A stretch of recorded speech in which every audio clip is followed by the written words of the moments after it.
Darkly picked at her plate of grilled cheese crust she never fully enjoyed until they had grown cold. It was Catherine's turn to play, and she picked a card up off the deck in the center of the table, then discarded the 8 of clubs. It was when Darkly reached for that card, the exact card she'd been waiting for, that it happened. The whole RV shook. It felt like another vehicle had rammed the front of the camper, causing the whole cabin to shudder. "What the hell?" Jack exclaimed. He bolted up and ran to the driver's seat. Out of instinct, Catherine climbed over Darkly and made quickly for the side door to lock it. Darkly peered out the window next to the RV's built-in table. The moon was a blood-orange crescent that reminded Darkly of a carved jack-o'-lantern's eye. She could see the trees blowing in the wind under the moonlight. She could also make out movement, but no shape. She sunk down into the couch, out of sight from whatever was out there. "Jack?" Catherine was in full panic mode. "Don't jump to conclusions. It's probably a moose. They've been known to try to mate with cars." Jack was grasping. "We're a really big car, Jack."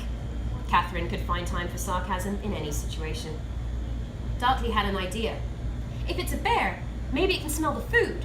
She began shoving the grilled cheese crusts into her mouth as quickly as she could. "Darkly, stop. You'll choke yourself." Catherine sat down next to Darkly and held her close, while once again the whole RV shook with an impact. This time it was on the side by the door. "Shit, that's a dent." Jack shot over to the side window and looked out again. "It's pushed us up against the railing. I'm going to start up the engine. That'll scare it off." "Jack, just drive away." "How am I supposed to do that with the canopy rolled out, Cat?" "Don't get mad at me." "I'm not mad." Jack pulled the keys from his pocket and fumbled nervously with the ignition key, eventually fitting it into the steering column. He turned the engine over and the RV came to life. Then Jack turned on the headlights. Holy shit. Darkly saw all the color drain from her father's face. She saw the green and red lights of the dashboard reflected in the glass above the steering wheel. Jack saw something very different. He looked back at Catherine. "Hold on, I'm gonna get us out of here." "But you said the canopy." "Just hold on." Jack put the RV into second gear and pressed his foot hard on the accelerator. The wheels spun, but there was no movement forward. The wheel block of the front of the RV was still in place. Then they all heard the piercing howl. It sounded almost human, but deeper with a menacing underlying growl. Jack dropped the gear shift into reverse, and the RV immediately shifted backwards, slamming into a curved section of the guardrail. "We're free," her father said hopefully. Darkly could hear the canopy ripping and the struts snapping as her father brought the RV into drive and gunned the engine. The vehicle jerked forward. They were moving. Jack swung the large steering wheel wildly around to the left and began making his way down the hill. "Out of the way!" Jack yelled at the thing outside the RV. A big thud echoed through the cabin as Jack hit whatever was blocking their escape. Darkly felt the bumps as the front and then the back tires ran over something. Then the RV swerved sharply to the right. They were going too fast. Jack was losing control. Jack pumped the brakes, but the RV was now skidding off the dirt road. Nothing was going to stop it but the trees they were careening into. The RV rammed a cluster of birch trees. To the sound of branches scraping the windows and the sides of the RV, Darkly was thrown under the table. The RV rolled forward in jolts until the trees finally forced it to stop. Darkly felt the engine sputter out under the floor where she lay, not wanting to open her eyes. She felt her mother pull her close and envelop her body. Then she heard her father moan and call out, "Everyone okay?" "I think so," Catherine replied. Jack tried to turn over the engine several times. Nothing. He turned off the headlights and didn't say a word for several moments. Darkly knew what was going on. They were waiting for whatever was going to happen next. She could feel the cool weight of her necklace on her skin. Darkly picked up the silver moon pendant and stroked it, as she always did in times of stress. The pock marks on the moon were set with shiny black rocks. Where the pendant rested on her upper chest, a faint bluish rash covered the skin and spread out in faint rays like spider veins. The same spindly stain marked her thumb and forefinger. The pendant was not entirely benign. It was painful to wear, bringing what could only be described as a constant yet minimal electric shock to the skin, as though the silver content and her body were repelling one another. Darkly found the pain bearable now, even reassuring in its consistency. But with her arms strapped to her sides as a toddler, the pendant was excruciating. She would scream herself into exhaustion and eventually sleep, while her mother stroked her hair, crying softly and telling her daughter it would save her from a life of misery in the years to come. Soon after weaning, Darkly's mother and father would leave her one weekend a month in the care of a family friend so that they could follow their joint lifelong obsession, geology. From the Mojave Desert to the Badlands, and the Great Plains, Catherine and Jack McIntyre hunted one rock only, meteorite, and in particular, meteorites with concentrations of an element born in supernovas. With silver recovered from the heavens, Catherine crafted her necklaces. Darkly spent many hours watching her mother bend heated metals into celestial shapes, manipulating the precious metal through thick gloves and pliers. But never did she see her parents sell a single item or wear one themselves. Before setting out on this family vacation, Darkly watched her mother put down the soldering iron for the last time.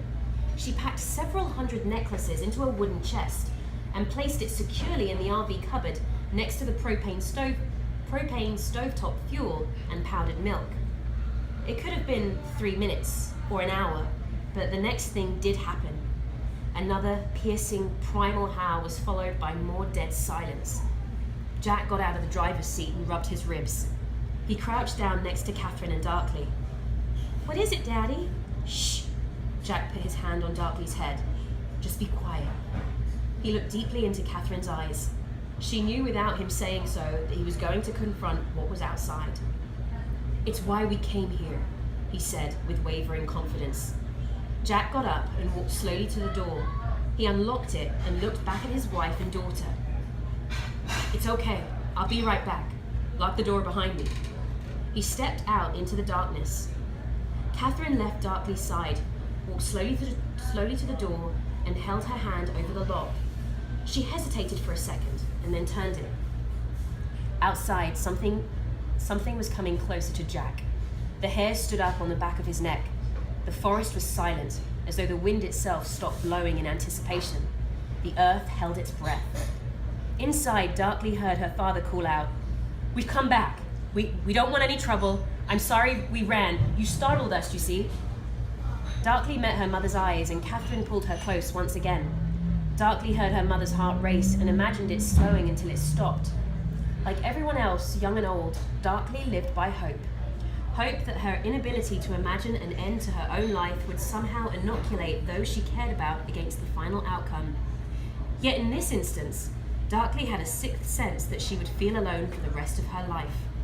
She clung to a woman who was already 1,000,000 miles away from her. Jack saw the light in their eyes first. His voice shook as he said, "We've come to make our peace. We found a treatment for your children, for the babies. They don't have to live like this." Jack's body and senses tingled to the point of vibration. He felt the slightest temperature change on his skin, and 100 different smells invade his nostrils, filling his insides. They were everywhere.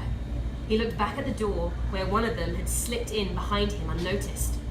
Jack's bladder gave out, and he collapsed to the ground, feeling the cool dirt on his palms. Then they attacked. Darkly had never witnessed her father cry out in agony, in helplessness, in despair, but she knew it was him when she heard it. Darkly also knew it was his body breaking when he was thrown against the outside of the RV. Catherine wiped a tear off Darkly's cheek as she got her up and removed the seat of the couch to reveal an empty storage space below. She lifted Darkly into the space as the pounding on the door began. "Whatever you hear, you aren't to come out of there until I come for you. Cover your ears and don't say a single word. Do you understand, sweetheart? Cover your ears." Darkly nodded. Catherine acted swiftly, but without panic, and even offered a gentle smile as she kissed her daughter for what Darkly sensed would be the last time. Darkly inhaled a sob. "No crying. What did I say? You can't make a sound." Catherine stroked Darkly's hair and helped her curl up into the bottom of the storage space. Catherine then ran her fingertips over Darkly's moon pendant. Darkly observed those same fingers recoil, and her mother pull her hand back, tucking it under her arm, nursing an unseen pain. "And remember what I always told you. Wear your own personal moon at all times. Never take it off. And then, all was darkness. The inside of the couch had a strong cedar smell. Darkly couldn't see her hand before her face. She was shaking so hard she had to hold herself tightly so as not to make any noise. She took small, silent breaths and listened as the pounding on the RV door became more violent and frantic. Then the door was ripped open, and the RV tipped as something or some things climbed inside. The pent-up emotion in Catherine's voice released itself. "You know who I am. I'm descended from the first of our kind. You will listen to me. Your children don't have to suffer." Darkly heard her mother's footsteps run to the front of the RV, and all matter of hell break loose. What sounded like wild animals tearing each other to pieces ended with something large crashing down on the couch above her. The impact forced the base of the seat to break and cave in over Darkly's head, stopping just an inch above her face. Darkly knew she was supposed to cup her ears with her hands, but she was paralyzed. The cracked balsa wood now allowed a shard of light into her hiding place and also gave her a slithered glimpse of what was happening to her mother.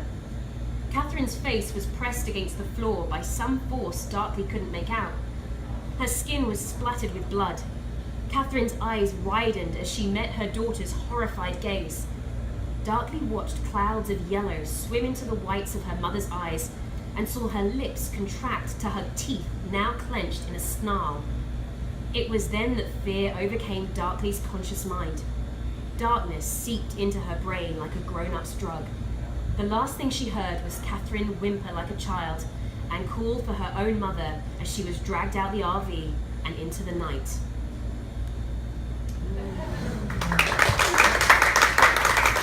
She was finishing off a plate of comfort food and about to order a second pint when she felt the arm brush against her back. She had faced the windows and entrance out of habit and turned to consider Buck's face. He was seated on a stool next to hers. He was good. She never saw him come in. "Can I get your second?" Buck asked, pointing to her near empty pint glass. "I'd like that." The bartender appeared in front of Buck. "Two of what she's drinking, please." The bartender nodded and delivered 2 cold pints to 2 people who had earned their thirst in ways he could not imagine. "Did you beat it out of the homeless guy?" Darkly spit the words onto her plate. "We're not monsters, Darkly. I paid him. I gave him 50 quid. "That's mean of you, Darkly. I gave him 100. At that, Darkly lightened up a bit. "So you really thought you'd get rid of me for good by now?" Sticking Cassandra on you was Geraldine's idea. I knew nothing about it. Even if I had known, I wouldn't have been too worried. I don't believe there is any situation you can't handle, Constable. Buck looked at the booth in a corner of the pub. Darkly followed his eyes to see Geraldine, Gus, and 2 new members of their werewolf species staring back at her. "Things have become rather political since moving to London, Darkly." "I can see that, Buck. We've revived some old traditions. It made sense at the time. And now?" "Now," Buck mused. "Now I long for simpler times. I think you've adjusted to the city just fine, Sheriff. We're adaptable. We're an adaptable species. It's part of our success. And make no mistake, Darkly, no one, not even you, can stop our success. We've set things in motion that will bring this whole world much desired peace in the long run." Darkly took a drink and shook her head. "I've heard it all before in the interrogation room. Oh, I believe you. Believe the end just justifies the means. Darkly, I've told some lies about you. It wasn't to keep my people safe from you. It was to keep you safe from us. I'm giving you one last chance. Go back home. Lead a long life fighting drug trafficking and money laundering. A normal, happy life. And look the other way when it comes to you." Darkly polished off her second pint. "And what if I decide I'm partial to London weather and want to hang around a bit? You got any more silver bullets in your gun?" "I owe you, but Geraldine will keep trying until she succeeds." Darkly raised her empty glass to Geraldine. One of the Queen's new men raised his glass to hers and received a sharp reprimand from Geraldine. "Oh, they're bright recruits, Buck. I think I'll take my chances." Darkly leaned in and kissed Buck tenderly on the lips. When she pulled away, She had his wallet in her hands. She opened it and removed 40 pounds for the bartender. She handed Buck back his wallet and slipped off her stool. At the door, she saw Geraldine's group get up to follow her out. Buck beat them to her. The second they got outside, Buck grabbed Darkly's arm and spoke quickly with no sense of humor carried forward from the intimate exchange at the bar. Run, Darkly, Stewart. Run for the river. It's your only chance. They won't be able to follow your scent in the water. Meet me in Romania 1 week. It was Buck's turn to kiss Darkly. He grabbed her neck and made a brief meal of her lips. Run, he whispered. Darkly ran, and Buck turned to grab the royal goon exiting the front door. He grabbed him by the coat and ran his head through the door's pane of glass like a battering ram. Gus took his protective place in front of Geraldine, letting the second goon attack Buck. Buck punched the large man in the stomach, which achieved nothing. The man picked Buck up and threw him in the middle of the road.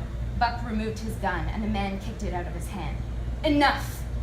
The word was loud enough to stop Darkly, too, who turned to look back and see Geraldine step forward into the empty lane.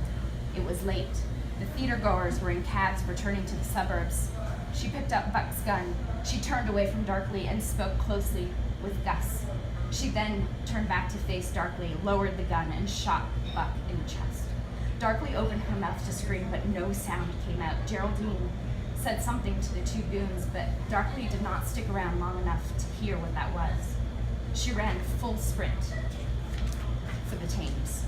Her heart was beating faster than it had ever beaten before. Grief mixed with adrenaline as she turned onto the Strand. Behind her, she heard Geraldine, Gus, and the others raise their voice in unison to howl over Buck's body. Darkly bolted past the iconic Savoy Hotel and took a quick glance behind her as she ran across the road and turned onto the dual carriageway that led to the Waterloo Bridge. Two wolves were turning onto the Strand, growling and snapping at the air, forcing two horrified late diners to turn and pound on the just locked door of the Simpsons in the Strand, begging to be let back in. The Mountie made it to the middle of the Waterloo Bridge. No one else was crossing and able to bear witness to what happened next. The Thames is a tidal river, and it was high tide as Darkly climbed up onto the railing, balancing perfectly over the fast-drifting water below her. The two wolves chasing her slowed their pace dramatically when they hit the bridge. A black shrieking shadow suddenly swooped down from the sky and pecked at the wolves' eyes. A guardian raven, but Darkly's attackers could only be delayed. They had her scent and would not stop before plunging their fangs into her neck. She couldn't outrun them further. There was no choice before her but to dive into the river, where she would surely drown. This was the end of the road for both wolf and woman. Darkly calmed herself. Her life moved at the speed of light. Every second of it, every beautiful and sad moment projected in her mind like a movie.